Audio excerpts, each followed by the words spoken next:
3000 BCE, Supe Valley, Peru. While Egypt's first dynasty was finding its feet along the Nile, a city on another coast was already raising pyramids out of dust and stone. They closed the old argument years ago. I didn't. I started with the names in the file. Ruth Shady, the Peruvian archaeologist who pushed through the sand and the static to map Caral properly in the 1990s. Her notes were clean. Dry soil, wind grit, radiocarbon dates that landed like a hard knock. Then there were the older visitors, Paul Kosak, Richard Shadle, men who passed the valley, took a look, and moved on. The outlines were visible. Terraces, mounds, sunken circles.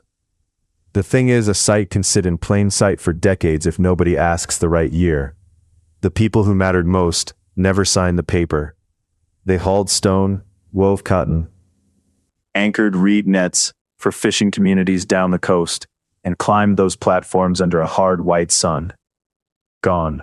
No trace of their voices. Plenty of their labor. The place did half the work. The Supe Valley ran in from the Pacific, through a dry Peruvian coast, where fog hugged the distance and the earth cracked underfoot. Brown hills, bitter dust, river water cutting a thin line through emptiness. Caral itself sat inland, above flood danger. Close enough to farming ground and trade routes. 6 large platform mounds, sunken circular plazas, residential sectors, open spaces built for gathering. Nobody stumbled into this arrangement. Somebody planned it with a steady hand. The silence of the valley fooled people. No lush jumbo cover, no giant stone heads, no gold glare, just wind scraping over rubble and the smell of dry mineral soil. That made it easy for older archaeology to look elsewhere. Some cases stay cold for a reason. Back at my desk, the file began with dates. Radiocarbon samples from reed baskets, textiles, and other organic remains put Caral roughly between 3000 and 1800 BCE. Early, very early. The record says later. The record lies. One photograph kept the lamp on, the pyramid mayor in slant light, its broad, stepped mass throwing a long evening shadow over the plaza. No royal inscription cut into stone, no boasting, just geometry, labor, and a scale that made small explanations look cheap.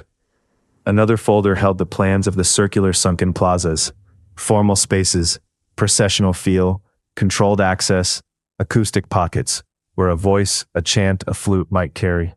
The site didn't read like a village that grew wild. It read like orders set in the ground. The artifacts were thin on the usual markers. Quipu may have had distant echoes here, but no secure writing system. No obvious weapon stockpiles. Few signs of warfare. Instead, cotton textiles, gourds, flutes made from pelican and condor bones, and offerings burned in ritual deposits. The official version ran straight enough. Caral was one of the oldest known urban centers in the Americas. It emerged as a complex society through agriculture, trade, coordinated labor, and ceremonial authority. Monumental building came early, earlier than many old models allowed. The state of the evidence forced a rewrite. Egypt had its dynastic kings along the Nile. Mesopotamia had cities rising between rivers, and on the Peruvian coast, Caral had monumental architecture on a comparable clock, developed independently with no old-world hand on the blueprint. Archaeologists tied the economy to cotton grown inland and fish protein brought from the coast. Anchovies and sardines fed people. Cotton fed fishing nets. Nets fed exchange. Exchange fed power. It was a clean chain, practical as twine, strong enough to hold a city together. By the book, Caral's leaders ruled through ceremony, coordination, and surplus management, rather than open force. The plazas gathered bodies. The platform mounds framed authority. Fire pits, offerings, and planned architecture did the talking. No palace confession ever turned up. No king's body either. Then the cracks opened. For a place this large, the signs of coercion stayed strangely faint. No wall paintings of conquest. No carved captives. No mass graves that screamed organized slaughter. A city of that scale usually leaves bruises in the dirt. Here, the bruises were harder to find. There was also the old prejudice in the paperwork. Scholars underestimated Andean antiquity because the script looked wrong by old world standards. No writing, no ceramics in the earliest levels. That should have slowed complexity, according to the file. It didn't. That's the part that doesn't add up. Monumental architecture usually travels with obvious hierarchy. Tombs, regalia, hardened signs of command. Caral gave us scale without a clear ruler's face, public ritual without a named dynasty. The city stood there and kept its own council. Even the collapse stayed cloudy. Around 1800 BCE, Caral declined. Climate stress gets named, shifting river systems, El Niño shocks, sand, drought, flood. The record says environment. Maybe, but social systems crack along their own fault lines, long before the walls notice. One alternate theory put ideology at the center. Plazas, aligned spaces, and controlled architecture suggested a ceremonial machine. Music, procession, fire, and gathering could organize labor as well as any blade. Soft hands can move stone if enough people believe. Another theory followed the coast. Caral may have been less isolated than it first looked. One node in a dense network of valley settlements, maritime communities, and exchange routes. Authority might have been distributed, negotiated, seasonal. Maybe. Or a ritual hub among rivals. Then there was the old fight over subsistence. Maritime foundation first, some argued. Agriculture first, others said. Fish or fields.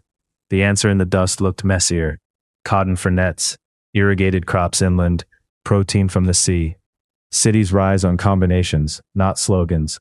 After the headlines, Caral became famous enough for coffee table history. But the loose ends stayed where they were. Many structures remain only partly understood. Residential life is patchy.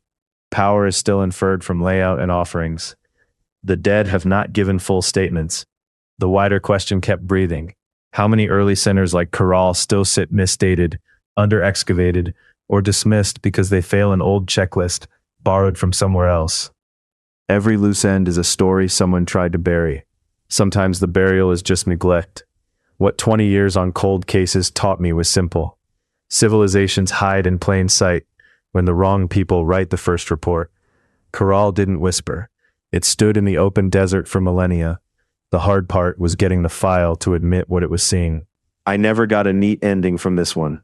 Just a city in Peru building pyramids while Egypt's first kings were still early in the record, and a lot of experts forced to redraw the timeline with dusty hands. Where would you look next if this were your case? Tell me. The desk stays cold. The questions don't.